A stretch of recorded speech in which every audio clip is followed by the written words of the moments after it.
आली महाराणी मोठी पूजापाठ करत होती सकाळपासून. तुला किती वेळा सांगितलं आहे की अगोदर मला चहा देत जा, मग बाकी काम करत जा, सासू ओरडत म्हणाली. तेव्हा बिचारी सून घाबरत म्हणाली, अहो आई, परंतु मी पाहिलं तेव्हा तुम्ही बराच वेळ झोपला होता, म्हणून मी विचार केला की तोपर्यंत पूजापाठ करून घेऊ. तेव्हा सासू म्हणाली की अच्छा, तर तू आता विचार पण करू लागलीस वय, तुम्हाला का उठवलं नाहीस? बरोबर आहे, तुला तर वाटलं असेलच ना की म्हातारी झोपली आहे, अशी झोपून राहावी, कधीच उठू नये म्हातारी, अशी देवाला प्रार्थना करत असशील ना तू. तेव्हा बिचारी सून म्हणाली, असं नका बोलू आई, मी कशाला असा विचार करेन, तुम्हाला तर माझे पण वय मिळो. तेव्हा सासू म्हणाली, हो, बोलायचं तर तुझ्याकडून शिकावे, तेनाली रामानंतर तर तुझाच नंबर लागतो बोलण्यामध्ये. सून म्हणाली, आई मी चहा घेऊन येते, असे म्हणून ती पुढचे काही ऐकण्या अगोदरच स्वयंपाकघरात गेली. नेहमी असेच बोलणे चालू असायचे घरात. सासू आशाबाईचा आपली सून प्रज्ञाला काही ऐकवल्याशिवाय एकही दिवस जात नसे. प्रज्ञा सुद्धा कुठल्या मातीची बनली होती न जाणे, सगळं चुपचाप ऐकून घेत असे आणि तेवढ्यात प्रेमाने सर्व करत असे. ती सासूबाईची सेवा जरा जास्तच प्रेमाने करत असे, परंतु एवढी सेवा करून सुद्धा आशाबाईंना याचे काहीच वाटत नसे. रोजच घरामध्ये सासूबाईने आपल्या सुनेला काही ऐकल्याशिवाय सासूबाईचा दिवसच जात नसे. घरात सगळ्यांना हे माहीत होते, परंतु यावर कोणी काही बोलतही नव्हते आणि काही प्रतिक्रिया पण देत नव्हते. बंडूशेठ त्या गावातील एक प्रसिद्ध व्यापारी होते. बंडूशेठचे वय साधारण 58च्या आसपास होते. आशाबाई त्यांच्याच पत्नीचं नाव. आशाबाईचे वय 56 वर्ष होते. त्यांना एक मुलगा होता, त्याचं नाव होतं अक्षय. अक्षयचे वय 26 वर्ष होते. शिवाय त्यांना एक मुलगी पण होती, तिचं नाव अवंती. अवंतीचे वय 21 वर्ष होते. शेठ बंडूशेठ या गावातील प्रसिद्ध व्यापारी तर होते, शिवाय ते समाजसेवक सुद्धा होते. घरात काही सामाजिक कार्य करायचे असेल तर ते स्वतःहून पुढाकार घेत असत, त्यामुळे त्यांचा त्या गावात खूप मान असे. काही राजकीय पार्टीने त्यांना निवडणुकीच्या वेळी तिकीटसुद्धा देण्याचे केले होते, परंतु दरवेळी ते नम्रपणे नकार देत होते. त्यांच्या व्यापाराचा कारभार मुलगा अक्षयच पाहत असे. ते अधूनमधून व्यापारामध्ये लक्ष घालत असत व योग्य तो सल्ला अक्षयला देत असत. मुलगी अवंती हिंदीमधून BA करत होती. शेठजी तिच्यासाठी सुयोग्य वराच्या शोधात होते. लवकरच तिला योग्य वर मिळाला. तिचे लग्न व्हावे अशी त्यांची इच्छा होती. तसे घरामध्ये नोकर चाकरांची काही कमी नव्हती, परंतु आशाबाईंना स्वतःचे सर्व काम आपली सून प्रज्ञाकडूनच करून घेण्याची सवयच बनली होती. प्रज्ञासुद्धा आपल्या सासूच्या बोलण्याचे कधी वाईट वाटून घेत नव्हती. पूर्ण दिवस त्यांची सेवा करण्यातच ती घालवत असे. अवंतीला खूप वाईट वाटत असे की आपली वहिनी आईची सेवा करण्यात पूर्ण दिवस घालवते, परंतु आईला त्याचे काहीच वाटत नाही.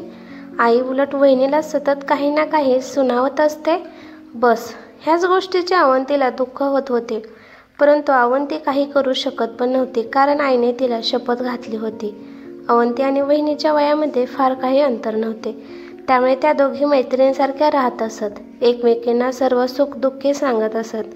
अवंती आईच्या वागणीबद्दल वहिनीची माफीसुद्धा मागत असे. तेव्हा प्रज्ञा म्हणे, तू कशाला माफी मागते? जशी ती तुझी आई आहे तशीच माझी पण आई आहे. आपल्यापेक्षा त्या मोठ्या आहेत, त्यामुळे जरी खवळल्या तरी त्यात काय एवढं? आपल्यापेक्षा मोठ्या माणसांच्या बोलण्याचं वाईट वाटून घ्यायचं नसतं. प्रज्ञा आणि अक्षयचे लग्न 6 महिन्यापूर्वी झाले होते. प्रज्ञा आपल्या वडिलांची एकुलती एक मुलगी होती.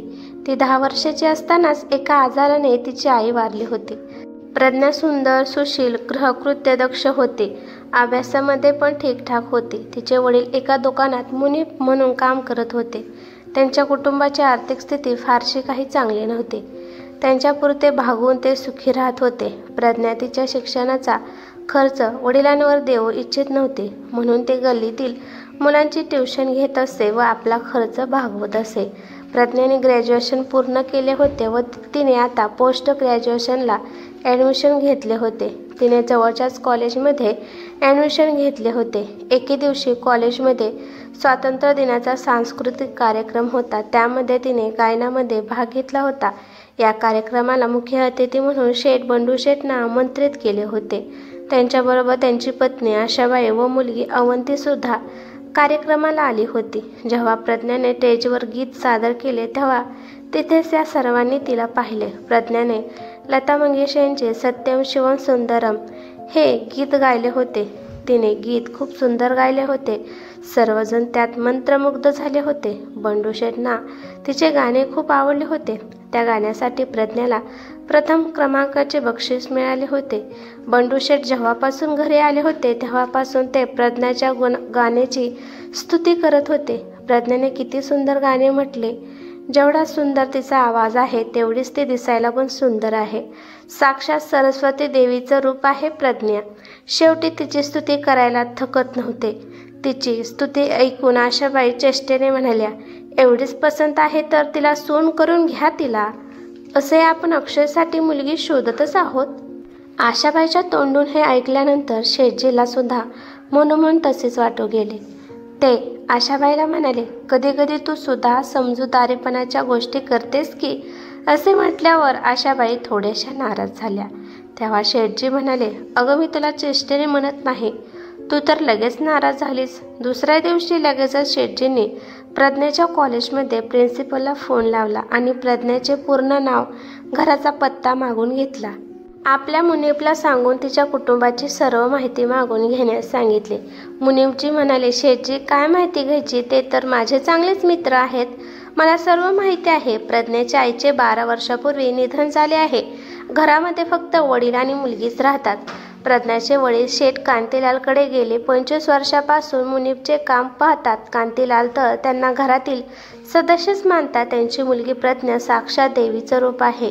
ती ज्या घरात जाईल त्या घराला स्वर्गच बनवेल. हे सर्व ऐकून शेठ बंडू शेठने तिला सून म्हणून करून आणायचे ठरवूनच टाकले. त्यांनी घरात हे सांगितले. त्यांची मुलगी अवंती सुद्धा म्हणाली, बाबा मी जेव्हापासून तिला पाहिले होते तेव्हापासून मला असे वाटले होते की ही माझी वहिनी व्हावी म्हणून. आशाबाई म्हणाले, ते सर्व ठीक आहे.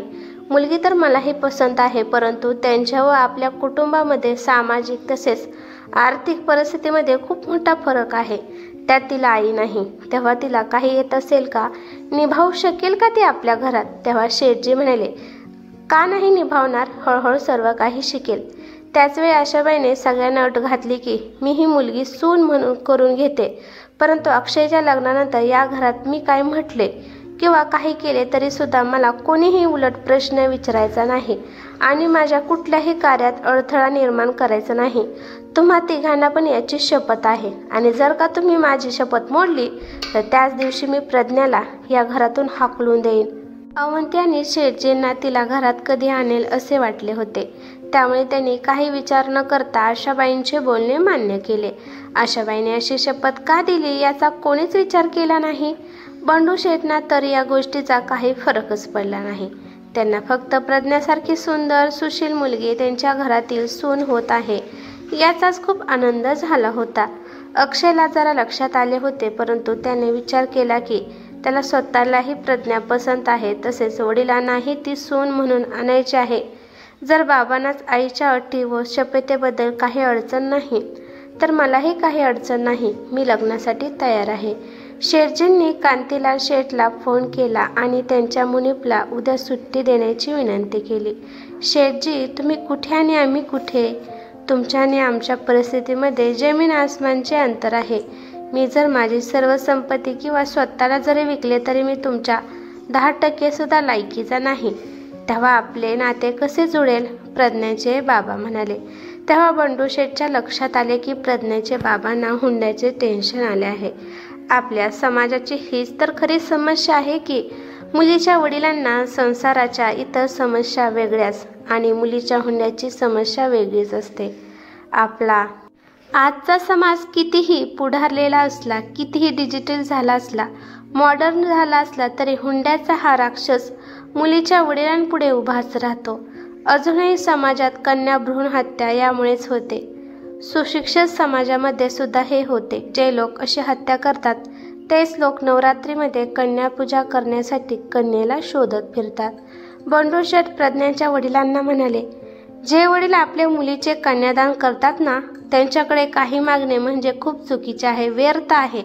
कारण की ते वडील आपली जीवनभराची पुंजी, आपला गर्व, आपली लाडकी, आपल्या काळजाच्या तुकड्याला मुलाकडच्यांकडे सोपवून देत असतात. या कन्यादानाच्या पुढे भौतिक सुखाच्या सर्व वस्तू खूप तुच्छ आहेत. आम्हाला फक्त तुमची मुलगी पाहिजे आहे, बाकी काही नको. हे सर्व ऐकून प्रज्ञाच्या बाबाच्या डोळ्यातून पाणी आले.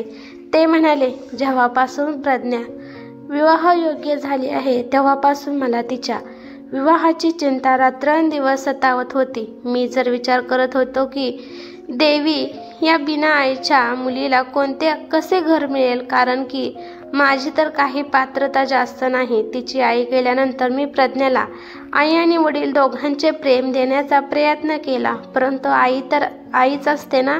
आईची जागा तर कोणीच घेऊ शकत नाही.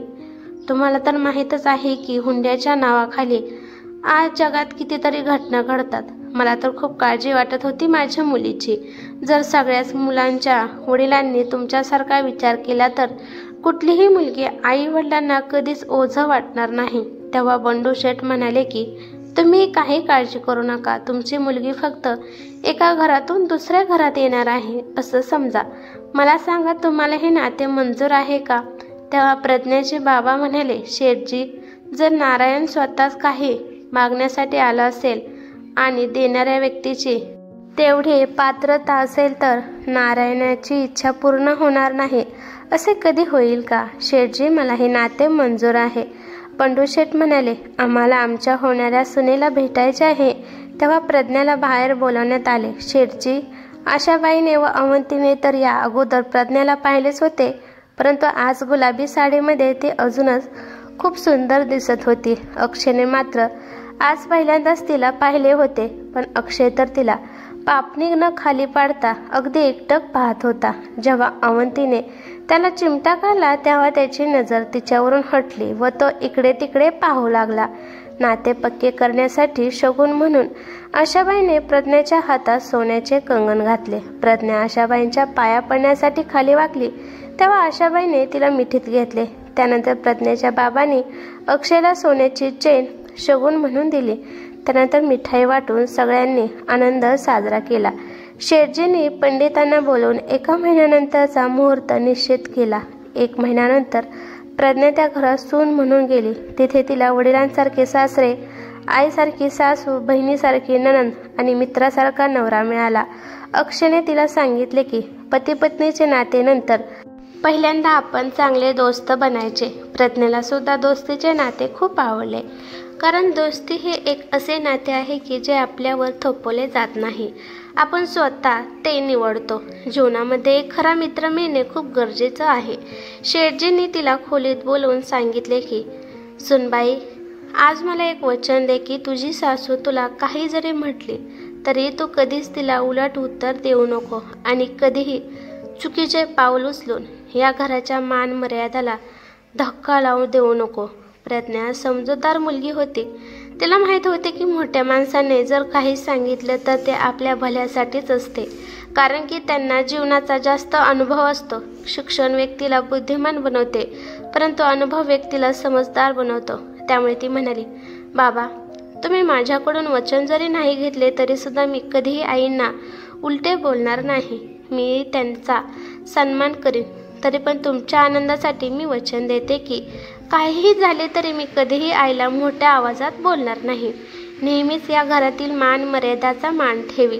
माझ्यामुळे घराला कधीही नुकसान होणार नाही.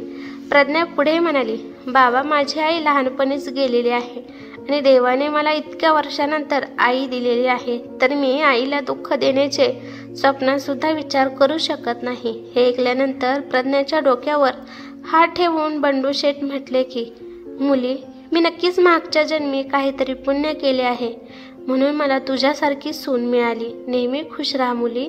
तेव्हा प्रज्ञा म्हणाली, बाबा, मला मागच्या जन्मीचे माहीत नाही, परंतु लहानपणापासून मी देवाची पूजा केलेली आहे आणि आतापर्यंत मी देवाला कधीच काही मागितले नाही, परंतु देवाने मला हे कुटुंब देऊन त्या पूजेचे फळ दिले आहे.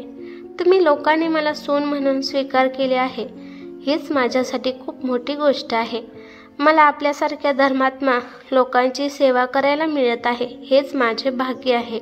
शेठजी प्रज्ञाचे बोलणे ऐकून आनंदित झाले आणि हसून म्हणाले, जा आता आपले काम कर आणि माझ्यासाठी चहा पाठव. लगेच पाठवते असं म्हणून प्रज्ञा तेथून निघाली. विवाहाच्या 1 आठवड्यानंतर आलेले सर्व पाहुणे हळूहळू निघून गेले. आता घरात फक्त नोकर व त्या कुटुंबातील सदस्यच राहिले होते. आशाबाई प्रत्येक गोष्टीसाठी प्रज्ञालाच हाक मारत असत आणि जर प्रज्ञाला यायला उशीर झाला तर तिला खूप सुनावत असत. पण हे सर्व ऐकून घरातले काही बोलू शकत नव्हते, कारण की त्यांना आशाबाईने घातलेली अट आणि शपथ माहीत होती. एक दिवस शेठजींची बहीण जी त्या शहरात राहत होती तिच्या घरी सत्यनारायणची पूजा होती. शेठजीच्या घरातील सर्वांना बोलावले होते. बहिणीने अक्षय, प्रज्ञा आणि अवंतीला एक दिवस अगोदरच बोलावले होते, त्यामुळे ते सर्व गेले होते. दुसऱ्या दिवशी शेठजी निघण्यासाठी तयार होत होते तेव्हा आशाबाई म्हणाल्या, तुम्ही पुढे जावा, मला मंदिरात जायचे आहे, त्यानंतर मी डायरेक्ट तिथे येईल. शेठजींनी अटीमुळे तिला काही प्रश्न विचारले नाहीत व ते निघून गेले. शेठजींना आता कधी कधी पश्चाताप होत होता की काहीच विचार न करता त्यांनी आशाबाईची शपथ मान्य केली होती. परंतु प्रज्ञाला पाहून मात्र त्यांना कधी पश्चाताप होत नव्हता. जवळजवळ 4 तासानंतर आशाबाई नणंदच्या घरी पोचली. पूजा व पोथी वाचून झाली होती, फक्त प्रसाद घ्यायचा राहिला होता. प्रसाद घेऊन ते सर्वजण घरी आले. घरी आल्यानंतर शेठजींना घराचे सर्व दरवाजे बंद असल्याचे दिसले. त्यांनी नोकरांना आवाज दिला, परंतु काही उत्तर आले नाही. तेव्हा आशाबाई म्हणाल्या, ते सर्व निघून गेले असतील, माझ्याकडे दुसरी चावी आहे. प्रज्ञाजवळ चावी देत आशाबाईने तिला दरवाजा उघडायला सांगितले. दरवाजा उघडताच घरात एकदम अंधार दिसला. आशाबाई प्रज्ञावर ओरडल्या, काय इथे दारातच थांबायचे आहे का? चला. प्रज्ञाने दाराच्या आत पाऊल ठेवले. तेवढ्यात अचानक लाईट आली आणि सगळीकडे उजेडाचा उजेड पडला आणि अचानक म्युझिक चालू झाले व प्रज्ञाच्या अंगावर फुलांचा वर्षाव झाला. म्युझिकमधून आवाज येऊ लागला, happy birthday to you, happy birthday to you dear Pragya, happy birthday to you. Hall पूर्ण छान फुलांनी सजवला होता. समोरच्या भिंतीवर छान सुंदर अक्षरात लिहिले होते, happy birthday to you dear Pragya. हॉलमध्ये मध्यभागी टेबलवर काहीतरी ठेवले होते. सगळेजण आश्चर्याने हा सर्व नजारा पाहत होते. तेव्हा आशाबाई सगळ्यांना म्हणाल्या, काय बघत आहात सगळे? आज माझ्या प्रिय सुनेचा वाढदिवस आहे. एवढा खास दिवस मी काय असंच जाऊ देणार का? शेठजी आशाबाईंना म्हणाले, मला तर काही सांगितलंच नाहीस तू. अवंतीला सुद्धा अक्षयला लटक्या रागाने म्हणाले, दादा तू पण मला काही सांगितलं नाहीस. तेव्हा अक्षय म्हणाला, मला सुद्धा माहित नव्हतं की आज प्रज्ञाचा वाढदिवस आहे. प्रज्ञाने पण सांगितलं नाही. तो प्रज्ञाकडे पाहत म्हणाला. तेव्हा प्रज्ञा म्हणाली, माझ्या तर लक्षातच नव्हतं. कालपासून आपण आत्यांच्या घरी होतो, तिथे कामात गुंतलो होतो, त्यामुळे मी विसरून गेले होते. आम्ही कधी वाढदिवस केला नाही, त्यामुळे माझ्या लक्षात पण राहत नाही. पण आई तुम्हाला कसे माहीत झाले? तेव्हा आशाबाई म्हणाल्या, मागच्या महिन्यात तुझे पॅन कार्ड बनवून घेतले होते, ते पोस्टाने आले. तेव्हा त्यामध्ये मी तुझी जन्मतारीख पाहिली. तेव्हा सरप्राईज द्यायचे ठरवून होते. चल बरं आता लवकर केक काप. घरातील सर्व नोकर पण आले होते. शेठजी त्यांना खवळून म्हणाले, कुठे गेले होते सगळेच्या सगळे? तेव्हा आशाबाई म्हणाले, त्यांना काही बोलू नका, मीच त्यांना घराबाहेर राहण्यास सांगितलं होतं. प्रज्ञाने केक कापला. पहिल्यांदा शेठजींना, नंतर आईंना, नंतर अवंतीला व त्यानंतर अक्षयला तिने केक खाऊ घातला. सगळे म्हणाले, आमच्याजवळ तुला द्यायला आता गिफ्टही नाही आहे. तेव्हा आशाबाई म्हणाल्या, तुम्ही प्रज्ञाला गिफ्ट नंतर द्या, परंतु माझ्याजवळ आता तिला देण्यासाठी गिफ्ट आहे. सर्वजण आशाबाईकडे आश्चर्याने पाहत होते. आज त्यांचा व्यवहार प्रज्ञाबद्दल बदललेला होता. आशाबाईंनी टेबलाच्या ड्रॉवरमधून 3 गिफ्ट पॉकेट काढले आणि त्या प्रज्ञाला म्हणाल्या, हे घे तुझे गिफ्ट. तेव्हा प्रज्ञा म्हणाली, आई या सर्वाची काही गरज नाही. मला तुमची खुशी आणि आशीर्वाद हेच खूप महत्त्वाचं आहे. तेच माझ्यासाठी गिफ्ट आहे. तेव्हा आशाबाई म्हणाल्या, ते सर्व ठीक आहे, परंतु अगोदर गिफ्ट तर उघड. प्रज्ञाने पहिले गिफ्ट उघडले तर त्यात हलकीशी हिरव्या रंगाची सुंदर अशी बनारसी साडी होती. त्यानंतर दुसरे गिफ्ट उघडले तर त्यात एक हिऱ्याचा खूप किमती हार होता. त्यानंतर तिने तिसरे गिफ्ट पॅकेट उघडले तर त्यामध्ये चंदनाच्या लाकडापासून बनवलेला छोटा डब्बा होता. प्रज्ञाने आईकडे पाहिलं तर आईने तिला तो डब्बा उघडण्यास सांगितले. तो चंदनाचा डब्बा उघडल्यानंतर त्यात पाहिले तर त्याच्यामध्ये घरातील चाव्या होत्या. प्रज्ञा काही बोलणार तेवढ्यात आशाबाई म्हणाल्या, आजपासून या चाव्या तुझ्याकडे राहू दे. मला सर्व जबाबदारीतून मुक्त कर. इथून पुढे हे घर तू सांभाळायचे आहेस. प्रज्ञाला काही न बोलू देता आशाबाई म्हणाल्या, मी तुला सर्व सांगते. त्यांनी प्रज्ञाला त्यांच्या अटीबद्दल व शपथेबद्दल सांगितलं. त्या म्हणाल्या, मी माझ्या सुनेला माझ्यासारखे पूर्ण परफेक्ट बनवू इच्छित होते. मला वाटत होते की प्रेमाने झाले नसते. जर मी तुला प्रेमाने बोलले असते तर तू तुझ्या आईला पाहिले असते आणि तसं झालं असतं तर मला जे वाटत आहे ते कधीच झालं नसतं. त्यामुळे मला काही दिवसासाठी कठोर व्हावं लागलं. इच्छा नसतानाही पण मी तुला रागवत असे. तुला मी जेव्हा जेव्हा रागवत असे तेव्हा मला खूप त्रास होत असे. लग्नाच्या 2 दिवसानंतर शेठजींना तुझ्याकडून वचन घेण्यासाठी मीच सांगितले होते. तू लगेच वचन दिले. तेव्हाच मी ओळखले की तू या घराला सांभाळशील, जबाबदारी घेशील, परंतु इतक्या लवकर घेशील असे मात्र वाटले नव्हते. आज मला पूर्ण खात्री आहे की कुटुंबाची मानमर्यादा संरक्षण तर तू खूप चांगल्या पद्धतीने करशील. आज तुझा वाढदिवस आहे, परंतु सर्वात चांगले गिफ्ट मलाच मिळाले आहे. आईचे असे बोलणे ऐकून प्रज्ञाच्या डोळ्यात अश्रू आले. गेली 11 महिन्यापासून ती ज्या गोष्टीची वाट बघत होती, आज ती तिला तिच्या वाढदिवसा दिवशी मिळाली. तिला तिच्या आईचा हात मिळाला होता, साथ मिळाली होती. तिच्या डोळ्यात अश्रू पाहून आशाबाई म्हणाल्या, रडू नकोस, आज तर खुशीचा दिवस आहे, तेव्हा अजिबात रडू नकोस. तेव्हा प्रज्ञा म्हणाली, आई हे तर आनंदाश्रू आहेत. आणि ती आईच्या गळ्यात पडली. तिच्या मेहनतीचे फळ मिळाले होते तिला. आज तिला तिच्या आईचा आशीर्वाद मिळाला, प्रेम मिळाला. हे सर्व प्रेम पाहून सर्वजण भावुक झाले होते. आपल्या हाताने प्रज्ञाचे डोळे पुसत आशाबाई म्हणाल्या, रडणे बंद कर मुली. आणि हां, तुम्हा सगळ्यांना सांगते, जर ह्या माझ्या प्रेमळ मुलीला कोणी दुखावले तर माझ्यासारखं वाईट कोणीच नसेल, याद राखा. आशाबाईचे असे बोलणे ऐकून सगळ्यांच्या चेहऱ्यावर हसू आले आणि पुन्हा एकदा आशाबाईने प्रज्ञाला गळ्याशी लावले. प्रज्ञाने आपल्या जीवनातील कित्येक वर्ष आपल्या आईविना घालवले होते, परंतु आज आशाबाईच्या रूपाने ती आईच्या मायेच्या शीतल छायेमध्ये आली होती. तर कशी वाटली आजची कथा मित्रांनो, कमेंट करून नक्की सांगा. कथा आवडली असेल तर लाईक करा आणि चॅनेलवरती नवीन असाल तर सबस्क्राईब करायला विसरू नका. धन्यवाद.